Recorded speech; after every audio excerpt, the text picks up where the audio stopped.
Hello and welcome. Today, we're going to talk about a revolution. I mean, a massive shift that's quietly happening right under our noses, completely changing how we think about business, our resources, and even how we grow. So, I want to kick things off with a pretty provocative question. What if everything we call waste isn't actually waste? What if it's just a failure of imagination? A fundamental flaw in how we design things in the first place. Keep that idea in your head because it is the key to this entire topic. You see, for hundreds of years, our economy has been on this really simple one-way street. That's the linear economy you see on the left. We take resources out of the ground, we make stuff, and then we just throw it away. Take, make, waste. It's a dead end. But now, this new model is coming into its own, the circular economy.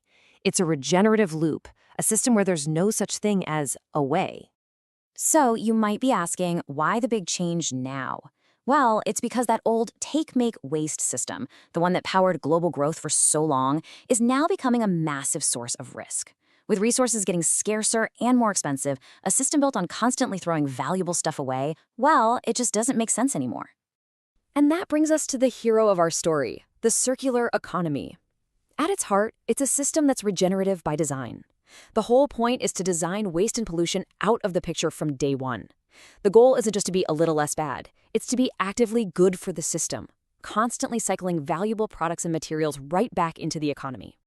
Now, I know what you're probably thinking. Oh yeah, I get this. It's just reduce, reuse, recycle.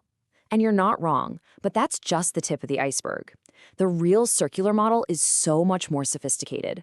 To really get it, we've got to go way beyond the 3 Rs and look at what's called the 9R framework. So let's dive in. Okay, the most powerful strategies, the ones with the biggest impact, happen way before anything even has a chance to become waste. First, you've got refuse, which is all about asking, do we even need this product to begin with? Then there's rethink, which totally challenges the idea of ownership. Think about car sharing instead of everyone owning a car. And finally, reduce, which is all about pure efficiency, using less energy and fewer materials to get the same job done. Next up, we get into strategies that are all about extending a product's life.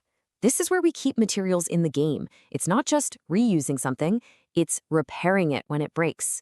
It's refurbishing an old product to make it feel brand new.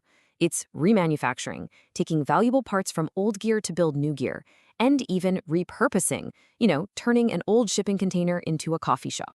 And only when we've tried everything else, and I mean everything else, do we get to these last resorts. And this might surprise you, but recycle is actually pretty far down the list.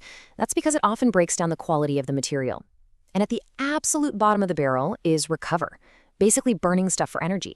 That's the final option when there's nothing else you can do. So this framework is brilliant, right? But what's actually making this whole revolution happen in the real world? Well, it's two massive forces coming together, huge financial incentives and a whole new wave of laws. This is where profit and purpose are finally shaking hands. And this quote just nails the mindset shift perfectly.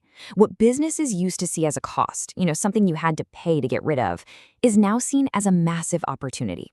Waste is just a resource in the wrong place. And if you're smart enough to get it to the right place, it has incredible value. And we're talking about real, tangible money here. I mean, look at a company like Caterpillar. They design their engines to be easily taken apart and remanufactured. Why? Because it lets them reclaim super valuable components and protects them from crazy price swings in the market. Or think about logistics. Making your delivery routes more efficient doesn't just cut your carbon footprint, it directly cuts your fuel bill and boosts your bottom line. But it's not just the pull of money. There is a very strong legal push happening too. For years, being sustainable was just something you'd see in a corporate mission statement. Well, now, laws are turning that mission into a mandate. Companies aren't just choosing to do this. They're being told they have to. The first legal pillar here is something called extended producer responsibility, or EPR, and this is a total game changer. Basically, it means the manufacturer, not the consumer or the city, is now on the hook for the cost of dealing with a product when it's thrown away. All of a sudden, designing a product that's easy to recycle or take apart isn't just a nice idea, it's a direct way to save a ton of money. Next up, the right to repair. We have all been there, right? That moment your phone or your coffee maker breaks and you realize it's basically impossible to fix. Well, this new wave of legislation is forcing manufacturers to make spare parts and repair manuals available to everyone. It's a huge legal nudge away from our throwaway culture and back towards a culture of maintenance. Okay, this is where it starts to feel like science fiction. The Digital Product Passport is a new EU rule that's going to act like a birth certificate for every product.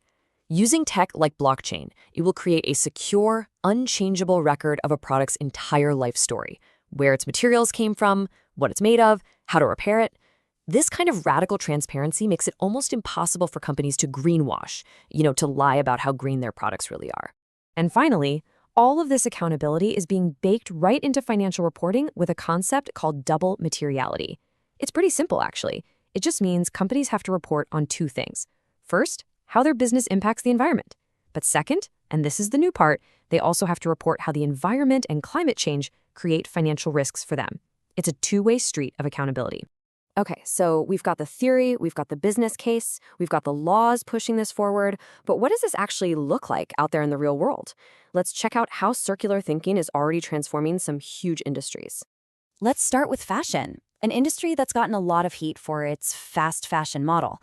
Well, now we're seeing this huge shift. Big brands are rolling out take-back programs where they'll actually collect your old clothes to resell them or recycle the fibers into new garments. Plus, they're inventing incredible biosynthetic materials that are designed to safely go back into the earth. Then you have electronics, which brings us to this awesome concept called urban mining. That old phone sitting in your drawer, it's literally a tiny gold mine. It's got small but valuable amounts of gold, silver, cobalt, all kinds of precious materials. Urban mining is all about harvesting those resources from our e-waste instead of digging new holes in the ground. And maybe the most mind-bending example is in construction. There's this idea of buildings as material banks. The thinking here is that a building isn't a disposable structure. It's just a temporary storage depot for incredibly valuable resources like steel, copper, and glass. So when the building's life is over, you don't demolish it. You carefully deconstruct it and catalog all those materials for the next project. So, look, if you remember just one thing from all of this, let it be this. The circular economy is not just an environmental strategy. It's a business strategy. It's about using data about materials, about supply chains, about regulations, and turning it into a smarter, more efficient, and way more resilient organization. And that leaves us with one final thought to chew on. As these principles get hardwired into finance, into law, into everyday operations, doesn't it seem like the ability to think in loops instead of straight lines might just be the defining skill for the next generation of leaders? The question really isn't if this is happening anymore. It's who's going to lead the way.